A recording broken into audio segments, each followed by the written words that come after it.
Hi everybody, Sophia here from the Prenatal Snug, which is the online sanctuary helping women to have calm and confident births.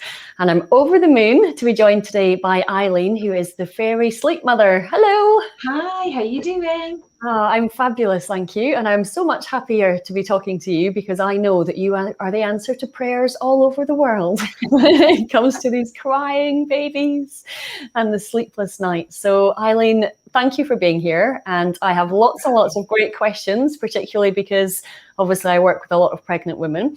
But how did you get into what you do? What's your your backstory to why this is your passion?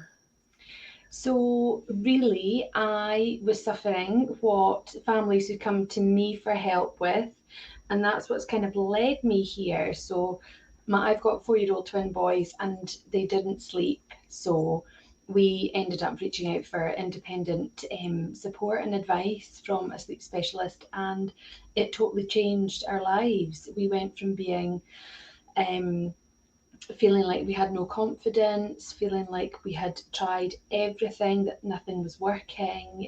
We spoke to, the GP, the health visitor, and it was just really difficult to get any kind of concrete advice. Um, so by the time the boys were 18 months, we were at our wits' end. So that's when we got help ourselves. Things completely transformed, and from that point decided to resign from my permanent position in teaching to pursue some training in sleep so that I could help other exhausted families, because it is a massive, massive issue for loads of families. And I wanted to make a difference and help other families that were going through what we went through, because it was horrendous, awful. And so often at that point, when you're already exhausted, when you're dealing with a newborn or even a baby at the kind of 4 month mark, the exhaustion just takes over to the point that nothing seems to make sense. Everything gets kind of met with an emotional response. And you'll have people saying to you, oh, welcome to parenthood, welcome to motherhood, to fatherhood. You just have to get on with it. But unless you've lived through it yourself, you really can't appreciate just how much of a huge effect that lack of sleep can have on your whole family life. Absolutely. It is so difficult, especially in the middle of the night when you're trying to recharge and get some rest yourself, and then that sleep is disturbed by your child who is crying, and you sometimes genuinely don't know what it is that they need, because if they've just not long had a feed, or they've had their wind up, or they've had their meds for their reflux or whatever's happening, and you're like, what should we do? It is really difficult when you're sleep deprived, trying to work out the best way forward. It's very, very difficult. Now, from experience, and particularly when I look on social media, nothing quite divides parents like sleep for babies and baby weaning. So huge, huge levels of debate always going on. Should babies be left to cry it out? If your baby's crying, do you just go and walk off to another room and leave them? Now, I know that what you do is a lot more loving than any of those things. What kind of support can you offer to people who are struggling with baby sleep? So I try to make the service as accessible as possible so that families have different options in working with me. Some families are just looking for some information and some specific advice around what to do and what changes to make, so I can do that in a personalised plan. Other families need more guidance and a bit more hand holding, so I am available to work with families on a one-to-one basis and guide them through the process. So we map out what we need to do, what we need to change, and then I work closely with them over a period of either 2 or 4 weeks to support them as they're making those changes. And more often than not, situations will come up that we've maybe not preempted or predicted, so it means I can be there and that I can offer that peace of mind that, it's okay, it's just a bump in the road, this is how we're going to handle that. So they never reach a point where they think, all right, well, we're doing really well, but now we don't know what to do. And then that's the kind of end of it. So, but yeah, the cry out method is, yeah, it's always a bit of a talking point, and it's not something that any research that I've ever come across has shown has been healthy for children in terms of learning how to sleep and being more independent with sleep. So it's not something that I work with. So yeah, it's always a bit of a hot topic. And that level of support that you're offering people, I mean, that is so much more than, yes, at the end, they will have a baby who has a much better sleep routine and they will start to feel better. But just knowing that there's somebody that they can also go to who is working from, an evidence base. You're not just going, oh, well, I did this. And every kind of social media group I ever go into, somebody cites problem, and then there will be 9,000 comments of lots of different ideas about what those people did. But everybody seems to forget that this mum or this dad's with this baby, there's two different things. Where they live, how they live, something different. What they've been doing during the day, something different. And what you're offering is not this one size fits all, oh, this is what a baby should be doing at this point. Mm-hmm. It is very much how that household is, and then how to tailor it for the baby, isn't it? Yeah. And I think that's where the programs that I offer are all completely personalized. So like you say, we don't do that one size fits all. I look at the individual circumstances with each family that comes to me for advice, to make sure that the advice that I can then offer them is going to be accurate and reliable, so that they can achieve that change that they're looking for. And that ongoing support is what makes it effective, because you have that peace of mind. And you have that support and that kind of one port of contact that you can have, instead of going on to Google and reading one article that says something and then something else says something else, and then you see something else in a Facebook group, and then your mum tells you something else and your sister tells you something else, and you're like, it's really overwhelming. So it must be quite similar for you in the Snug with that too, because you're very much involved in the kind of support aspect and the guidance for expectant parents who don't have a clue, who don't know what to expect. And it can be really overwhelming at that stage as well. Absolutely. And I think you and I probably both fall prey to the same kind of thing, where people will say, I tried to sleep train my baby, it didn't work. And somebody will say to me, I had a friend who did hypnobirthing, it didn't work for them, or this didn't work for them. And actually, again, everything is so specific to the person that you're working with. And the more deeply that people kind of show you who they are and the experiences, the problems that they're experiencing, the more that you can tailor that to be able to help them. Definitely. That does make a really big difference, doesn't it? Mm-hmm. So with a newborn, what kind of things can parents be expecting? Because from experience with my hypnobirthing mums, they'll come to show me the new baby within a few days, and I'll be walking around and the baby will be sound asleep. And all day long, they're like, my baby just sleeps. And so I don't know how much research has been done into this, but we often come back to the belief that if mum has had a calm pregnancy, if mum has had a calm and confident birth, one that she's happy with, often the baby has had a much smoother kind of transition into the world, and therefore they sleep more or they sleep better, they have a better routine. But I don't think there's been any evidence to show that one way or the other. But from your experience and from your experience in your professional experience, what can parents of newborns expect? What should they be hoping for at the very least in the first few weeks? Or days and weeks? Let's come right back to days. Yeah. No, it's really interesting. And I think the most important thing that new parents should know is that, in spite of the fact that regardless of how you deliver, how long it's taken you to birth your baby, if you've had a section, if you've delivered naturally, if you've needed help or whatever, your baby is born and doesn't know how to sleep. It is a learned skill. So babies are born and they do sleep, and people think, oh, that's quite easy. You just give them some milk and then they go to sleep. Then you give them some more milk and then they go back to sleep. And then, that's how it works. But when they get a little bit older and things start to shift, it becomes more obvious that actually the help that you're giving in order for them to get to sleep, whether it's by feeding to sleep, rocking to sleep, holding to sleep, and having that physical contact, whether you're breastfeeding, whether you're formula feeding, whether you're combi feeding, whether mum is exclusively breastfeeding and doing all the work, or whether dad's kind of putting in a team effort, your baby doesn't know how to sleep. So that is a skill that at some point they need to learn. So I think it becomes a bit of a shock when some families initially have this, this beautiful bundle of joy that is no hassle, that seems to be really content, sleeps easily, manages to get a few hours in at the night. So, there's not too much sleep deprivation, there's not too much stress. And then a couple of minutes down the line, the wheels start to fall off, and then baby's awake, and then the rocking and the holding, the feeding isn't working, and all the old stuff stops working. That is a sign that baby is actually at a point where they're ready to learn and they need a little bit more space and guidance around how to do it themselves, rather than you having to be part of the process each time. So yeah, that's the first thing that I would say that all expectant or new parents need to know, is that sleep is in fact a learned skill. And then the other thing that I would recommend is being aware that things will just be really unpredictable in the first 3 to 4 months, because babies are too little until they get to the 4 month stage to do formal sleep training and to learn effectively how to sleep and to establish that self-settling skill. So I usually say in the first 4 months, do all the bad stuff. Do the feeding to sleep, the holding to sleep, the rocking to sleep, the motion sleep. Do it all and soak it all in, because when we get past the 4 month stage, the 4 month regression creeps in. I think at that stage it's really common for families to feel like there's a big shift in sleep and that they maybe don't really know how to navigate that, because it becomes quite challenging. So from that point, it does tend to be a bit more difficult. So enjoy all the nice bits first early on.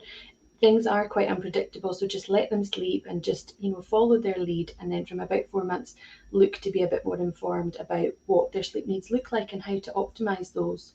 Yeah. So from your experience, even if a baby is kind of having really long naps during the day and then not sleeping so much at night time, in those early days, that's still okay, just to go along with, support your baby, be there and recognize that this is not going to be forever. You hear these parents who say they co-sleep with their children. Oh, making a rod for your own back. You'll have your baby in your bed when they're 19 years old. And you're like, I don't think that's ever happened.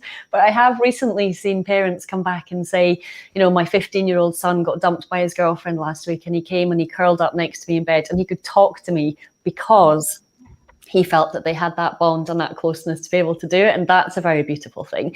But in those first days, is it really just a matter of just go with it and don't try to enforce? Your baby is not being bad by sleeping in the day and being awake at night. They're not like, let's wind up mum and dad now. Yeah, no, exactly. No, I think you're right. I think families tend to put quite a lot of pressure on themselves, and especially if there's people around them who have babies who are sleeping. So you start to think like, what am I doing wrong, or what's wrong with my child when they're not sleeping, when it's not the case at all. And because feeding does kind of take priority at that early point, because they do just need to feed so frequently that you can't really sleep for any length of time, because they have to feed every few hours. So feeding does come first in that first few months, and then whatever happens sleep wise after that, they'll sleep once they're full and once they're fed and once those feeding needs are met. So you need to kind of work with a realistic balance of the two. And then sleep kind of comes in a little bit later, when you can do a bit more work and they can be a bit more independent. But in those initial months, they definitely need all of that help and all of that input in getting to sleep until they're at a point where they're ready. So that's great if you're the baby. You've got mum and dad or a big brother, big sister, whoever's there nursing you, looking after you, supporting you, rocking you, singing to you, doing all these lovely things, white noise. How do you get through it as a parent? So just being as organised as you can, being aware of the rough feeding points. So like if you're on a feeding schedule where you know that baby's going to need to be fed every kind of 2 to 3 hours, making sure that you're prepared for that, and you will get into a rhythm with that, and the sleep will kind of follow naturally from the feeding routine. And yeah, just taking it in turns, sharing the load, making sure that everybody's kind of involved in the process, so that somebody somewhere can get a break. I mean, some babies are able to sleep through the night, like from 3 or 4 months without any milk, and then other babies are like awake 10 times in the night looking for milk at various points. So habits are different, they form in different ways, and you just kind of have to roll with it and just get through as best you can. Just take the rest whenever you can.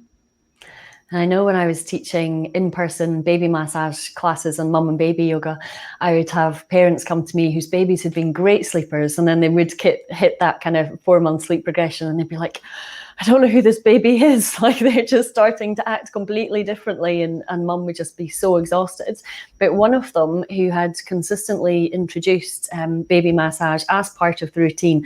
Now, I think it's really important to say with a routine as well that a routine isn't something that you have to use a strict on your baby. You're not trying to make your baby do this routine, but when you create a routine around your baby and how you are parenting them, that can make a really big difference. So for this mum, every single day, it was her first baby, so she had the luxury of not other ones kind of running around or crawling around to look after. But the first thing that she would do as part of the routine was start to read stories about kind of 5 o'clock, even when her baby was tiny, just so that she as a mum was also getting into that relaxed stage, not into the, oh, she's not going to go down or what's going to happen. So she would start going through stories with her daughter. Then she would give her a lovely bath, and then she would give her a massage, and the massage wouldn't be long, maybe just 10 minutes or so. And then she would put her into her cot and then just stay with her for a little while and then come down. And she's like, she was as much saying she wasn't, yes, she was doing it for her daughter, but she was really also doing it for her, because she just had that really lovely, calm time at the end of the day. And instead of getting into the freak out stage of, oh, please, just when I put you down, please just go to sleep, I just need 5 minutes back, she just gave herself as much of that love and TLC. Because let's face it, when you're doing baby massage, when you're sitting down reading stories, you're really relaxing yourself as a parent as well, aren't you? Yeah, and that's why it is really important as part of the kind of wind down process within a routine around sleep, to have things like that, so that you're helping. Again, they do need that help up until a certain point, so it's really great to have these things included in a routine. And as we were saying a little bit earlier, sometimes there can be quite a lot of pressure around routine and sticking to them strictly, and it can be quite difficult. It's a job in itself, thinking, right, well, this is what we're going to do at this time, and then this happens next, and this happens next. And I think there should be some knowledge around the fact that routines are really helpful for babies and for children, because it helps them to feel safe. It helps them to feel like they know what's coming next.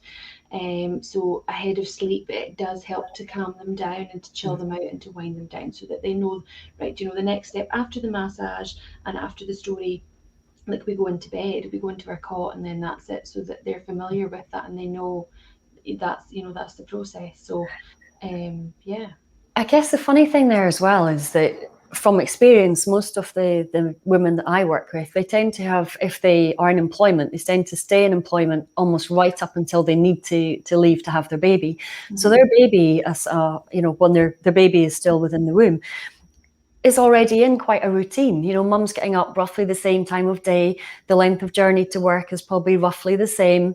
The kind of voices, the signs that they hear around, roughly the same. Lunch break happens roughly here, then they hear these signs, then it's home, then maybe they're watching the same kind of programs, they're hearing partner or dad's voice or the dog barking, all these different things that are part of a routine. And then as soon as the baby is born, mum's routine has gone, and of course baby has no routine because baby hasn't been here. Yeah. So it's a massive, massive adjustment. And as you and I were just saying just before we started to record, babies, in the main, when they're waking up in the night time and they're hungry or they're needing some comfort, it's the first time that they have experienced hunger alone, because when they're within you, they're just getting everything that they need through the placenta from the umbilical cord, that they don't need anything else. Everything is met. And then suddenly here they are with needs that probably take them as much by surprise as anybody else. Exactly, yeah. And then there's all the feeding challenges as well that can come, with babies as they're born, and having to learn how to breastfeed, or having to navigate all the allergies that seem to be really common now as well, milk allergies, and tongue tie seems to cause a lot of issues with feeding, and that impacts routine and the ability to be able to sleep, because babies can't sleep if they're hungry, and they can't feed if their tongue's tied. So it does all kind of link in. So yeah, there's a lot to think about and a lot to navigate. It's a minefield. So the overall advice for brand new parents, is be kind to yourself. Just roll with what you can, create as much routine as you can, learn a little bit along the way about what seems to be working, but recognize that what works today might not work tomorrow. What worked 10 minutes ago might not work in another 25 minutes. And then when you reach the point where they're more around the 4-month mark, And they are trainable, and you can really support them to get into a better routine. If they are not sleeping at that point and it is having a big impact on the family, that's the best point to kind of get in touch with you and say, right, Eileen, come and help us, we need you. Definitely, definitely. And I think this is probably quite similar to how you operate in the snug and how things are with you. I always say that knowledge is power. So even if you can't actively do something or implement something, or you can't say, right, well, if you do that, that'll fix that.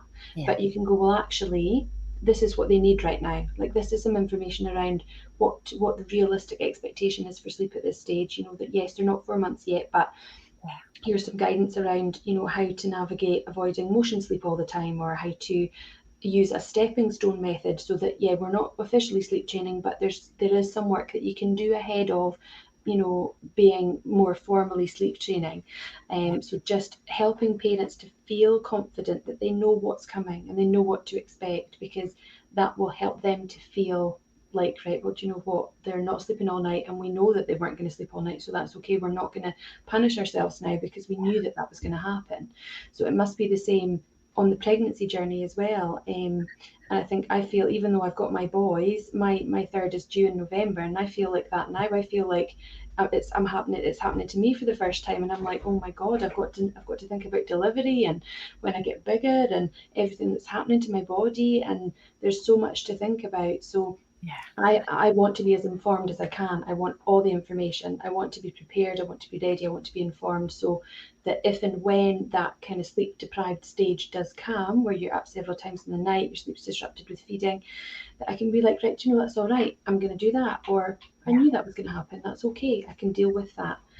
It's important for expectant and new families to feel prepared and organised. So I think having that level of patience as well. You know, I take the knowledge is power and add a little bit to it, which is knowledge is potential power, because you can have the knowledge, but if you don't put it into practice, it does nothing. And I'm sure you've probably had mums come back to you and say, oh, you know, I tried that sleep thing for a couple of days, it didn't work. So we just decided not to do it anymore. And it's the same with the breathing techniques and the mindset strategies. Oh, I tried that once, it didn't work. Oh, I've practiced the breathing for labor, and now I know how to do it. Like, actually, it's the knowledge is a tiny part. It's the practice and the preparation, because that physically reconditions your body, reconditions your mind. And when you come to need it, you automatically drop into it, as opposed to thinking, oh, what's that breathing technique I mastered back in June this year? Yeah. You want to be able to do it. And the same with sleep. You know, you can be the kind of overnight cure, but it won't happen overnight. Exactly. It's a training, you know, it is a work in progress, and it all comes with doing things consistently. With everything that I do, and I'm sure with everything that you do as well, consistency is key. And if you aren't consistent with having these practices as part of your everyday life, then, you know, you get out of the way of doing them. They don't become part of the routine or part of your day, and you know, things will change, and it's difficult to have that long-term change if you're not focusing on it, and involving that in your everyday life. So sleep training for adults, it's the way forward. Yeah, definitely. I know I get asked quite often actually about if I work with adults for adult sleep, but it's something that I need to look into, and I have looked into it briefly before, but yeah, I'm definitely interested in adult sleep. Oh, I can guarantee if somebody read me a story for half an hour, gave me a massage, a warm bath, and tucked me up in bed, I'd be like, oh. And that would be the dream. I just go out for the count every single night. It would be amazing. Eileen, anything else that you want to add or share? Any last minute pearls of wisdom? I don't think so. I think again, just reinforcing that if expectant parents feel like they are in a place where I am right now, where I just want all the information, I just want to soak it all in. I want to know about reflux, I want to know about labour, I want to know about all different kinds of deliveries, I want to know about sleep, I want to know about everything, so that I'm in a really good place and I feel like I'm ready. I want to be ready this time. I was caught off guard with my twins last time. It was quite overwhelming. So if parents are feeling like that, then it is really good to reach out to find reliable sources of information. Just stick with one source. So the Snug is great, and it offers loads of different resources. You are there offering, you know, professional support and guidance. And it's the same with things like sleep or reflux. I know there's people out there that offer specialist training and information around lots of different topics to do with children. So make sure that you are getting your information from a reliable source, and and sticking with that, and that will stop the overwhelm. Thank you. And the good news is I have a baby reflux specialist as one of my interviewees coming up soon. So I'll be looking forward to sharing that. And what I see more often than not with that is everybody asking, what's the best baby medication? And yet so much of reflux is more to do with an underdeveloped digestive system that can also take time. And that's where baby massage, again, can really support with that. So yeah, baby reflux specialist coming up soon so that I can share a lot of juicy information with you. And Eileen, where can people get hold of you? Where can they find you? I'll obviously tag some links down below, but tell us. Thank you so much. Yeah. So I'm online. I have a website that's got loads of information around my services and a little bit about me and my background, and some family reviews as well of families that I've worked with recently. I'm on Facebook, I'm on Instagram, and I'm on email. So all the information should be online. Perfect. And anyone who's looking for more information about the Prenatal Snug, and we're so happy to have Eileen in there. I'm sure you're going to be questioned all the time now that everybody knows what you do as well. So if you'd like any more information about the Prenatal Snug, you can find me at facebook.com, the Prenatal Snug, and online sophiahansen.com/services. Eileen, thank you so much. It fills me with joy to think that there's parents everywhere going, that's one less thing to do in the first few months. Just be kind to myself, be there for my baby, and take it as it comes. Yeah. Perfect. Thank you so much. Thank you so much for having me, Sophia. Thank you. You're welcome. Thank you. Bye-bye.